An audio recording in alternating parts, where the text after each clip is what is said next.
Itinuro ng lalaki na may itim na sinturon ang janitor at sumigaw, "Hoy, ikaw na naglilinis, gusto mo ba ng mabilisang sparring?"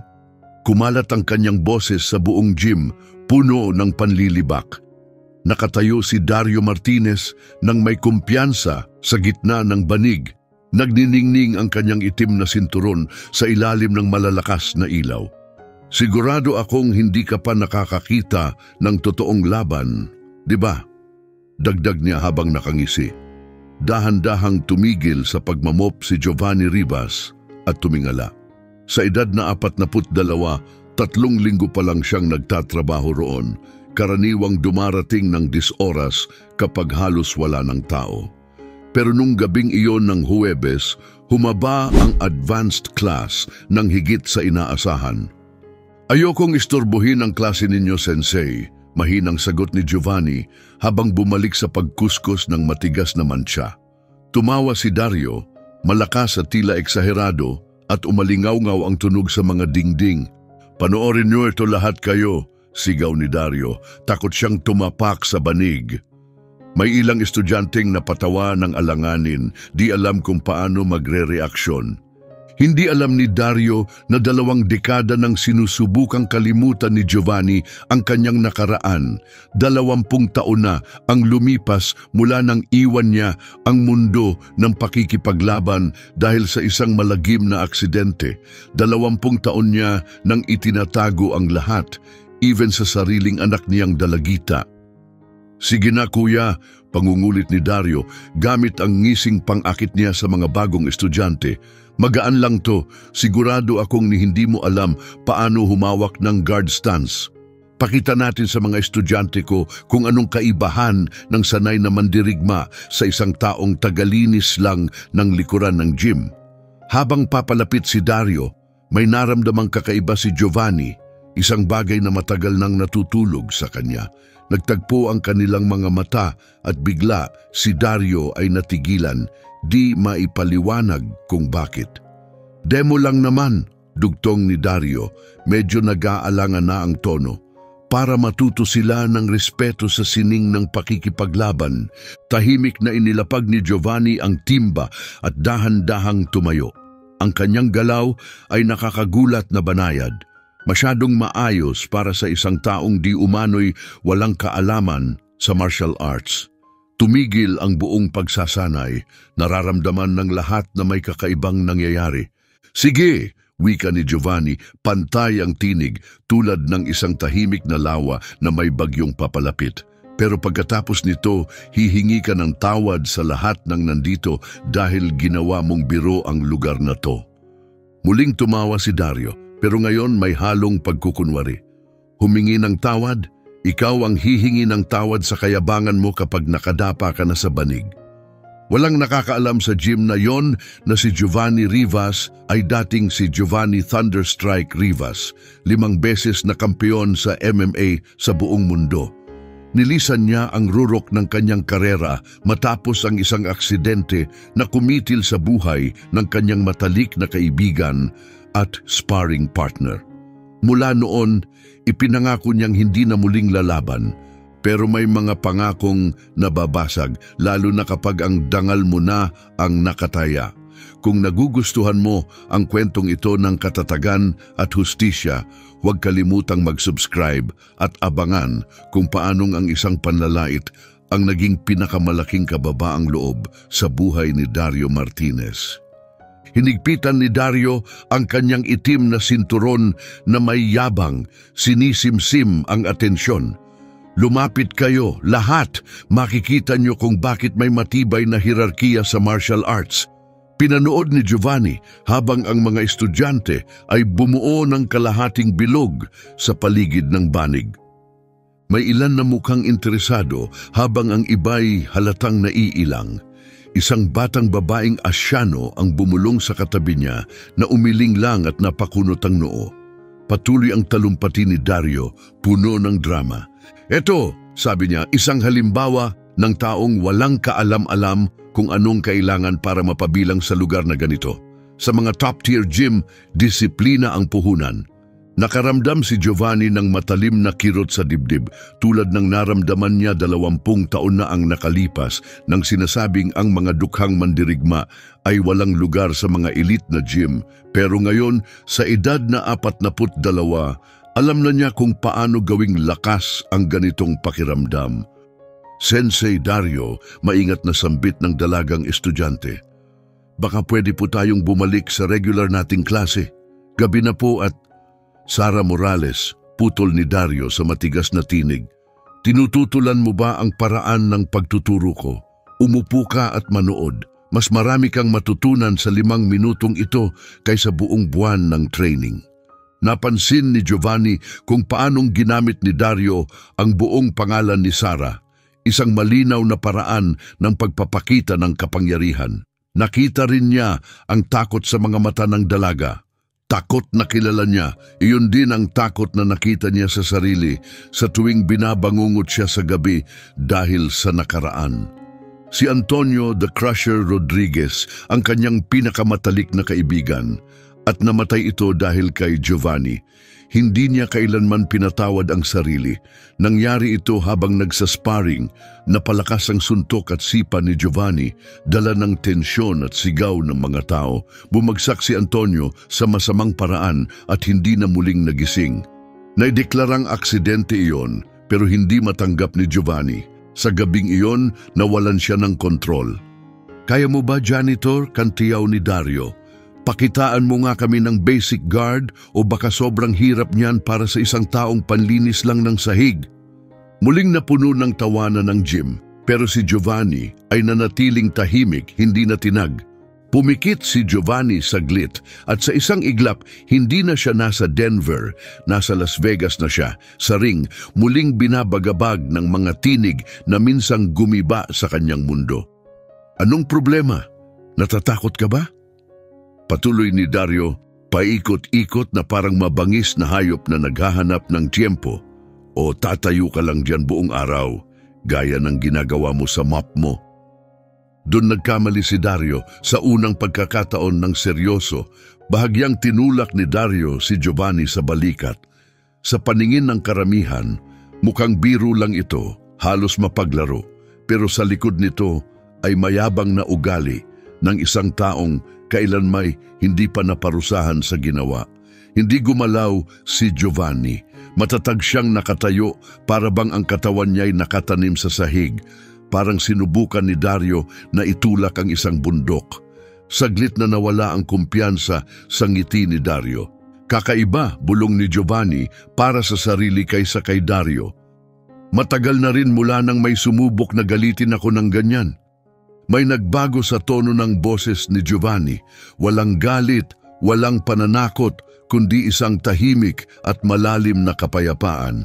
Isang uri ng katahimikan ng isang taong dumaan na sa impyerno at nabuhay upang ikuwento ito. Pero hindi iyon napansin ni Dario. Sa halip, mas lalo pa siyang nagmatigas. Narinig niyo yun? Sigaw niya may halong nerbiyosang tawa. Interesado raw siya. Tara, ipakita natin sa kanya kung anong nangyayari sa mga nagkakamaling ipagpalit ang kumpiyansa sa tunay na karanasan. Hindi alam ni Dario na bawat panlalait, bawat mapanghamak na kilos ay unti-unting bumubuhay sa loob ni Giovanni ng isang bagay na inilibing na niya sa loob ng 20 taon. Hindi galit, hindi paghihiganti, kundi isang matalas at hindi matitinag na alaala ng kung sino talaga siya kapag hindi siya nagpapanggap.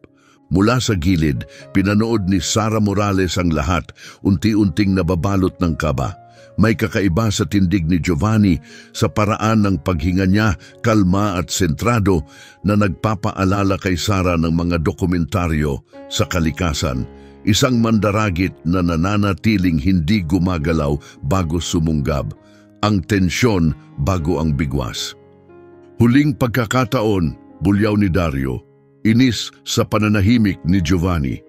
Sumabak ka o tatawagin ko ang security para paalisin ka. Mawawalan ka rin ng trabaho, ikaw ang pumili. Dahan-dahang iminulat ni Giovanni ang kanyang mga mata. Nang tumama ang kanyang tingin kay Dario, nakaramdam ang instruktor ng malamig na kilabot sa katawan, para bang may ginising siyang matagal nang nakatago, makapangyarihan at sinauna. Sige, wika ni Giovanni sa wakas. Mababaw ang kanyang boses pero may bigat na agad, nagpatahimik sa buong silid. Pero pagkatapos nito, ikaw ang magpapaliwanag sa mga estudyante mo kung bakit mo ginawang entablado ng panlilibak ang dojo. Sinubukang tumawa ni Dario pero naging pilit at hindi sigurado ang tunog. Magpapaliwanag, ikaw ang magpapaliwanag kung paano ka bumagsak sa banig. Wala sa kanilang dalawa ang nakakaalam na sa loob ng 20 taon, hindi lang tumatakbo si Giovanni mula sa kanyang nakaraan, kundi pinino niya ang sarili sa katahimikan na ginawang lakas ang lahat ng kabiguan. Ang dating galit ay naging kontrolado at nakakatakot na epektibo. Habang pinapahiya siya ni Dario, mas lalo pang sumasalok si Giovanni sa malalim na balon ng lakas na minsang nagpahinto sa mundo. At matututo si Dario ng mahirap na leksyon. Inayos ni Dario ang kanyang tindig, halatang nasisiyahan sa katahimikang bumalot sa buong lugar.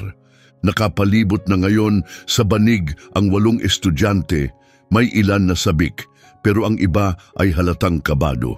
Ang makikita nyo ngayon, anunsyo ni Dario, sabay bukas ng mga braso parang aktor sa entablado, ay aral na mas mahalaga pa sa 6 na buwang training, ang kaibahan ng isang martial artist at ng isang taong tagamop lang ng sahig. Tahimik pa rin si Giovanni sa gitna, pero nagbago ang ritmo ng kanyang paghinga. Pumikit siya saglit at hindi na siya nasa Denver. Bumalik siya sa Las Vegas sa National Gymnasium, 22 taon na ang nakalipas. May mga sigawan din noon sa crowd. Tingnan niyo yang hamak na galing sa estero, hindi yan tatagal ng 3 round laban sa tunay na mandirigma. Sigaw ng isa mula sa mga manunood bago ang laban nila ni Victor, the Demolition Man Petrov. Nanalo si Giovanni noon sa 2nd round via technical knockout. Pero ang bigat ng mapanghamak na salita ay tumawid sa susunod na araw sa isang session ng sparring. Doon nangyari ang trahedya, ang alaala na habambuhay niyang dadalhin.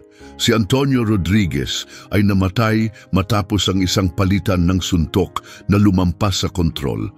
Aksidental man ang hatol, alam ni Giovanni ang katotohanan na walan siya ng kontrol at may nagbayad ng buhay.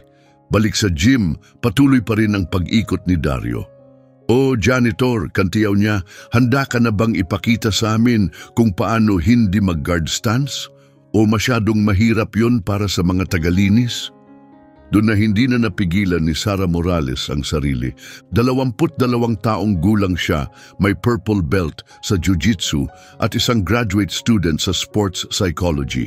Sa nakaraang 2 taon, nagsaliksik siya tungkol sa diskriminasyon sa mga paligsahan at training grounds. Ang nasasaksihan niya ay hindi lang nakakabahala, ito mismo ang klase ng lason na paulit-ulit niyang naitala. "Sensei Dario," matatag niyang sambit habang lumalapit, "maari ba akong magtanong? Sa tingin mo ba ay tama lang na pahiyain ang isang taong tapat lang na nagtatrabaho?" Tahimik na bigla ang buong silid. Dahan-dahang lumingon si Dario sa kanya, kita ang inis at hindi makapaniwala. "Anong sabi mo, Sara? Sino ba ang namumuno sa klase na to?" "Ikaw po," tugon ni Sara pantayang tono, "pero hindi ibig sabihin noon na kailangan mong gumamit ng kahihiyan bilang bahagi ng leksyon, lalo na kung ginagamit mo ang martial arts bilang dahilan." Nagtinginan ng mga estudyante, may ilan na tahimik na tumango, ang iba na may naiilang na sumulyap sa paligid. Wala pang naglakas loob na questionin si Dario sa ganitong paraan. Napatawa si Dario, pilit at hindi komportable ang tunog. "Katayuan sa buhay, halika nga. Hindi ito tungkol sa pera, ito'y tungkol sa paggalang sa sining at sa pag-alam ng sarili mong lugar." Dahan-dahang iminulat ni Giovanni ang kanyang mga mata. May kung anong sa paraan ng pananalita ni Sarah, ang lakas ng kanyang tinig, ang tapang niyang tumayo laban sa isang taong may autoridad na nagpapaalala sa kanya kay Chiara, ang nakababata niyang kapatid. Si Chiara rin ay may ganoong apoy sa loob, ayaw palampasin ang anumang uri ng kawalan ng katarungan. 17 lang si Chiara nang tamaan siya ng ligaw na bala sa gitna ng isang operasyon ng pulis sa kanilang lugar. Nasa Japan si Giovanni noon, hinahabol ang karangalan at kasikatan sa ring. Nang dumating ang masaklap na balita, isa na namang mahal sa buhay ang nawala habang siya'y abala sa pagtupad ng isang panaginip. Isa pa yun sa mga dahilan kung bakit siya piniling maglaho, bitawan ang lahat at yakapin ang tahimik na buhay kung saan walang nakakakilala sa kanyang pangalan. Sarah, malamig na sabi ni Dario, mababa ang boses at puno ng banta. Kung hindi mo kayang igalang kung paano ko pinapatakbo ang lugar na to, baka hindi ka nababagay sa gym na ito. Sigurado akong makakahanap ka ng lugar na mas bagay sa pinagmulan mo. Bumigat ang hangin sa bawat salitang binitiwan niya para bang lason na bumalot sa paligid. Nakaramdam ng kilabot si Sarah pero hindi siya umatras. Bayad po ang membership ko, Sensei, mahinahon niyang tugon. At naniniwala akong lahat ng narito ay may karapatang matuto sa isang lugar na may respeto, hindi kahihiyan. Doon ginawa ni Giovanni ang isang hindi inaasahang bagay. Ngumiti siya pero hindi iyon ngiting pilit ng isang taong gustong magtago. Isa itong mabagal at maingat na ngiti ng isang lalaking muling nakakita ng dahilan para huminto sa pagtakas. 2 dekada na niyang pasan ang bigat ng 2 trahedya, parehong nakaangkla sa buhay na iniwan niya sa mundo ng laban. Ngayon, habang pinapanood niya ang isang batang babae na ipinaglalaban ang mga prinsipyong matagal na niyang ibinaon, may gumising sa loob niya. Nagsisimula ng maalala ni Giovanni Rivas kung sino talaga siya noon. Dario, wika niya sa wakas, kalmado ngunit matatag, may dalang tahimik na lakas na agad umagaw sa atensyon ng lahat. Tama siya. Hindi na ito tungkol sa martial arts, simula nang gawin mong entablado ng kayabangan ng banig na ito. Mabilis na humarap si Dario, pulang-pula ang mukha sa galit. Anong karapatan mong pagsabihan ako ni hindi mo nga alam kung ano ang ibig sabihin ng dojo? Isang hakbang ang isinulong ni Giovanni at sa isang iglap nagbago ang lahat sa kanyang kilos. Bahagya, ngunit malinaw ang pagbabagong iyon, tumuwid ang kanyang balikat. Bumaba ng bahagya ang kanyang posisyon at ang mga paa niya'y bumaon sa banig na parabang bahagi na ito ng kanyang katawan, isang kilos na agad makikilala ng mga tunay na mandirigma. Hindi ito sinasadya pero hindi rin maikakaila. Sa totoo lang, wika ni Giovanni, pantay pa rin ang tinig, alam na alam ko kung ano ang ibig sabihin ng dojo. At hindi na ito isa sa mga iyon mula ng palitan ng ego ang respeto. Hindi napigilang manginig si Dario, hindi niya alam kung bakit, pero may kakaiba sa paraan ng paggalaw ni Giovanni sa mismong presensya niya na tila nagpaandar ng matinding babala sa kanyang loob.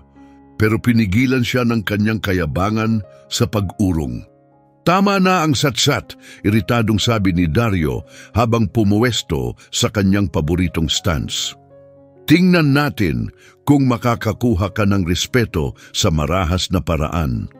Pinanood ni Sarah ang lahat, may halong pag-aalala ngunit may profesional ding kuryosidad. Ilang laban na ang kanyang naobserbahan para sa thesis niya pero ang kilos ng janitor, kontrolado, eksakto at walang sayang na galaw ay parang mga alamat ng martial arts na napanood niya sa mga lumang archive. Bawat kilo may layunin, bawat hininga kalkulado, bawat enerhiya iniingatan hanggang sa tamang sandali. Muling pumikit si Giovanni at hinayaang umangat ang mga tao ng disiplina mula sa kaibuturan. Libo-libong oras ng pagsasanay, mga tagumpay na pinaghirapan sa dugo, pawis at sakripisyo, mga alaala na isinulat sa kalamnan at buto. At nang muli niyang imulat ang mga mata, hindi na isang janitor ang nasa harap ni Dario, kundi si Thunderstrike Rivas, 5 beses na kampeon ng mundo sa MMA. Huling pagkakataon, mahinahong sabi ni Giovanni, humingi ka ng tawad sa kanya, sa mga estudyante mo at ibalik mo ang dangal ng lugar na ito. Tumawa si Dario pero may bitak sa kanyang tinig. Humingi ng tawad? Ikaw ang magmamakaawa kapag tapos na ako sa iyo. Ang hindi niya alam, marami nang nakita si Giovanni. Sa ilang segundong inilaan ni Dario sa pagtayo sa kanyang pormasyon, tahimik nang inisa-isa ni Giovanni ang bawat kahinaan. Ang pagbubukas ng kanyang katawan dahil sa mataas na guard, ang palaging paggalaw ng kanang paa tuwing umatras, ang bahagyang galaw ng balikat bago siya umatake. Hindi nawala ang mata ni Giovanni kahit matagal siyang nawala. Sa halip, mas lalo pa itong tumalas. Napansin ni Sarah kung paanong ang ibang estudyante unti-unting umatras, parang kiniliti ng instinktong nagsasabing may seryosong mangyayari. Nagbago ang enerhiya ng silid, nanikip ang hangin, parang bagyong nag-aabang ng senyas. Habang muling nagbiro si Dario para basagin ang tensyon, hindi natinag si Giovanni. Wala siyang galit, wala siyang hangaring maghiganti. Ang mababasa sa kanyang mukha ay tahimik na paninindigan, ang uri ng lakas na lumilitaw lamang kapag may natagpo ang dahilan para wasakin ang katahimikan na matagal nang pinanghawakan. Ngayon, mas marami ng estudyante ang nakaramdam, may kakaibang nangyayari sa kanilang harapan, isang bagay na hindi nila maipaliwanag pero hindi nila kayang balewalain. Pumwesto si Dario sa paborito niyang stance, ang ginamit niya sa loob ng maraming taon upang takutin ang mga baguhan. Magkahiwalay ang mga paa, nakakuyom ang mga kamao sa harap ng dibdib, bahagyang nakapaharap ang bigat ng katawan, isang pormang hinubog sa mga tradisyonal na setting laban sa mga kalabang madaling basahin. Hindi gumalaw si Giovanni, hindi pa. Nakatayo lang siya ron nanonood, mula ulo hanggang paa, pinagmasdan niya si Dario. Napansin niya ang nakataas na siko, ang hindi aktibong core muscles, ang paninigas ng leeg na hahadlang sa mabilis na ikot, ang mga paang bahagyang hindi balanse. Tinitigan niya ang lahat na parang isang siruhano bago gumawa ng isang tumpak na hiwa. At naghintay pa rin siya, ngumisi si Dario at bahagyang tumalbog sa talampakan. Ano, tatayo ka na lang diyan na parang poste ng ilaw? Pang-aasar niya.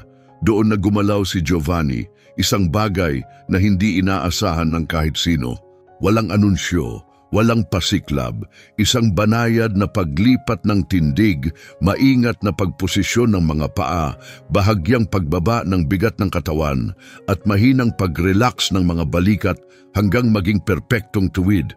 Pero para sa mga sanay tumingin, ang pagbabagong iyon ay kasing linaw ng araw. Mabilis, nakakayanig, may gumapang na lamig sa likod ni Sarah Morales. Sa loob ng 2 taong pag-aaral ng biomechanics at mga elite-level martial arts, nakita na niya kung paano gumalaw ang mga tunay na mandirigma. Pero ang nasasaksihan niya ngayon ay hindi lang paghahanda sa laban. Isa itong pagising ng isang mandaragit at ginagawa ito ng may nakakatakot na kontrol. Kakaiba, bulong ni Dario. Ngayon ay may halong alinlangan sa tinig.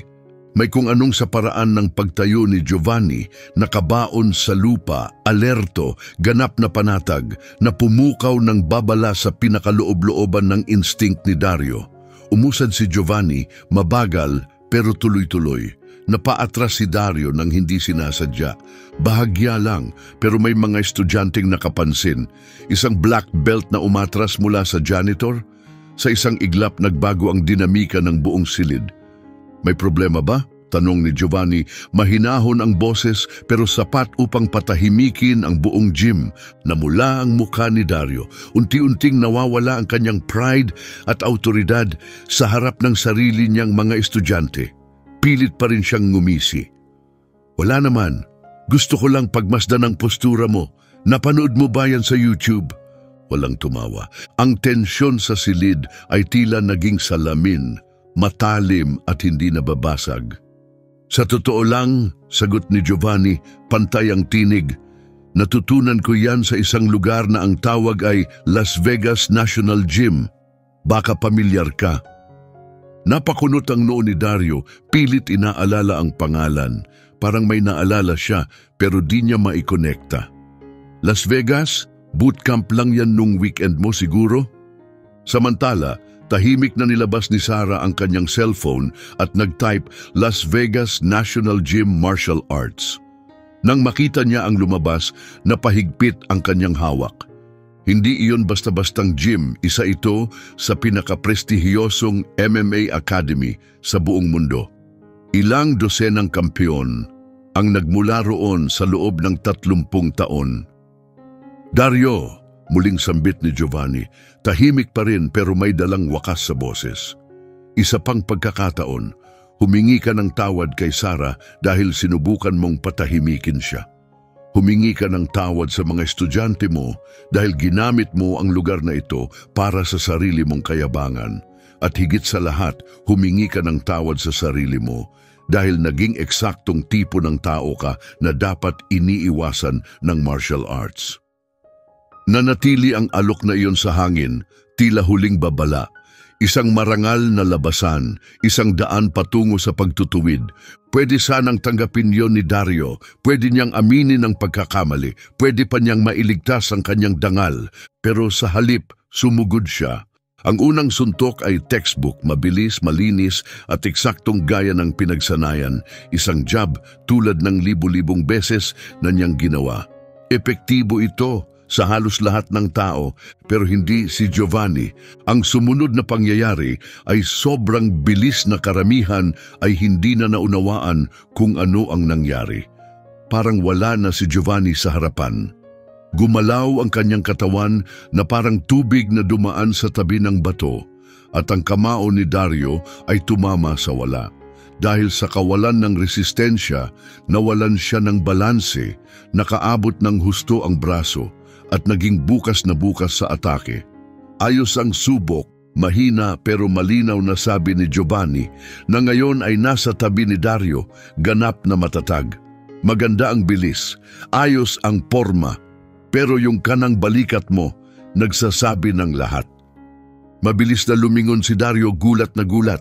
Paano siya nakagalaw ng ganun kabilis? Tsamba lang, bulong niya sa sarili. Pero ni siya mismo ay hindi kumbinsido. Sumunod ang paborito niyang kombinasyon, jab, straight, hook. Isang sequence na paulit-ulit niyang ginamit para tapusin ang mga laban at pasiglahin ang mga bagong estudyante. Malinis ang pagkakagawa. Perpekto ang galaw, pero wala pa rin si Giovanni sa harapan niya. Sa pagkakataong ito, sinundan ni Sarah ang bawat galaw. Habang papalapit ang jab, yumuko si Giovanni, pinadaan ito sa ibabaw ng kanyang ulo. Sumunod ang straight, kumiling siya paatras na may hindi kapanipaniwalang kontrol. At nang dumaan ang hook, mabilis siyang umatras ng isang hakbang. Sapat lang upang ang kamao ni Dario ay dumaan ng ilang pulgada mula sa kanyang panga. Magandang kombinasyon, mapayapang sabi ni Giovanni, hindi nagbabago ang hininga. Pero bukas na bukas ang kaliwang bahagi mo pagkatapos ng hook. Nagsimulang kabahan si Dario. Libu-libong suntok na ang naibato niya sa buong buhay niya. Pero ngayon, wala siyang tumama. Sa isang taong sinasabing hindi naman daw sanay, tigilan mo ang pag-iwas at lumaban ka. Sigaw ni Dario, puno ng galit at pagkabigo. Sumugod siyang muli, mas agresibo, mas marahas. Doon na nagpasya si Giovanni na sapat na ang leksyon. Ang ikatlong bugso ni Dario, isang padalusdos na kombinasyon ng mga suntok at sipa, mas puno ng kayabangan kaysa galing, ay muling tumama sa hangin lang. Pero sa pagkakataong ito may nagbago. Habang sinusubukang bumawi si Dario mula sa bigong atake, napansin niyang may kakaiba. Mas malapit na ngayon si Giovanni kaysa dati. Paano? Bulong ni Dario, napagtantong tuluyan na siyang nawalan ng kontrol sa distansya. Dario, mahinahong sabi ni Giovanni, ngayon ay isang bisig na lang ang layo. Gusto mo bang malaman ang pinagkaiba ng isang taong natutong lumaban sa mga gym at ng isang taong hinubog sa professional rings? Bago pa makasagot si Dario, ginawa ni Giovanni ang isang bagay na nagpatanong sa lahat kung naiintindihan ba talaga nila ang ibig sabihin ng lakas at kilos. Walang galit, walang ipinakitang puwersa. Maingat niyang inilapat ang palad ng kanang kamay sa dibdib ni Dario. Hindi basta bumagsak si Dario, lumipad siya. Nangatog ang mga paa niya sa ere, halos 2 metro ang itinalon niya pabalik. Bumagsak siya ng malakas sa banig at ang tunog ng pagbagsak ay umalingaw-ngaw sa katahimikan ng silid. Walang kumibo. Nakahiga si Dario, nakatitig sa kisame, pilit unawain ang nangyari. Walang sakit, tanging isang matinding pagkaunawa na siya'y nilamon ng isang bagay na lampas sa kanyang pag-intindi. Hay, hindi posibleng mangyari iyon, hingal niya, pilit bumabangon. Hindi pa rin huminga si Sara Morales. Sa lahat ng taon niyang pag-aaral ng martial arts, hindi pa siya nakakita ng ganong perpektong kontrol. Walang galit, walang karahasan, puro eksaktong gamit ng lakas batay sa ganap na pagkamaster. Para siyang nanonood ng alamat na nabuhay. Lumapit si Giovanni at mahinahong iniabot ang kamay para tulungan si Dario. Sa totoo lang, anya, napakasimple lang kapag naiintindihan mo ang timing, leverage at energy transfer. Mga leksyon mula sa 20 taong karera sa profesional na pakikipaglaban. Hindi tinanggap ni Dario ang kamay. Tumayo siya mag-isa, nanginginig ang mga binti. 20 taon, karera sa anong... Nagsalita si Sara bago pa makasagot si Giovanni. Mahina pero mariin ang kanyang tinig. Hindi mo talaga alam kung sino siya, di ba? Lumingon ang lahat sa kanya. Hawak pa rin niya ang cellphone. Nagliliwanag, puno ng resulta ng paghahanap, mga artikulo, larawan at video. Binasa niya ng malakas. Giovanni Rivas, kilala rin bilang Thunder Strike, 5 beses na kampeon ng mundo sa mixed martial arts. Itinuturing na isa sa pinakamahuhusay na teknikal na mandirigma sa kasaysayan ng esport. Nagretiro ng walang talo pagkatapos ng 22 taon matapos ang isang aksidente na ikinamatay ng kanyang sparring partner. Parang alon ng dagat ang tumama sa lahat ng naroon, namutla si Dario nang tuluyang lumubog ang katotohanan. Hindi basta janitor ang pinahiya niya, isang alamat ang kanyang hinamon at mas masahol pa, sinubukan pa niyang hamakin ito sa publiko. 5 beses na kampiyon ng mundo? Pautal-utal na tanong ni Dario, tuluyan nang nawala ang yabang. Tahimik na tumango si Giovanni. Nagretiro ako sa edad na 29. Mula noon kung anong trabahong dumating, yon ang tinanggap ko. Naglilinis, nag-aayos, nananatili sa likod ng anino. Wala nang spotlight, wala nang entablado, wala nang kailangang patunayan. Agad ang naging pagbabago kay Dario. Ang mayabang at mapangmataas na instruktor ay wala na. Sa kanyang lugar, isang lalaking gising sa katotohanan marahil sa unang pagkakataon sa kanyang buhay dahil sa bigat ng sariling kayabangan. Hindi ko alam, mahina niyang bulong. Kung alam ko lang. Tinaas ni Giovanni ang kamay, marahang pinigil siya. Kung alam mo, igagalang mo ba ako o tatawanan mo pa rin ang isang katulad ko, isang taong walang sapat na karanasan para ipagtanggol ang sarili? Ang tanong ay mas matalim kaysa kahit anong suntok. Doon niya naintindihan, hindi ignoransya ang problema, kundi kayabangan. Ang paniniwalang may karapatan siyang maliitin ang iba dahil sa ranggo. Lumapit si Sara, matatag ang tinig. Sensei Dario, 2 taon na akong nagsasanay dito dahil iginagalang ko ang galing mo. Pero ang nangyari ngayong gabi, hindi iyon pagtuturo. Isa iyong pambubuli na pinagmukhang leksyon. Nagsimula ng magbulungan ang iba pang estudyante bilang pagsangayon. Nagbago na ang buong silid. Hindi na ito basta-bastang demo ng sparring. Patawad, sabi ni Dario sa wakas, mahinang-mahina ang boses. Para kay Giovanni, kay Sara, sa inyong lahat. Wala akong palusot.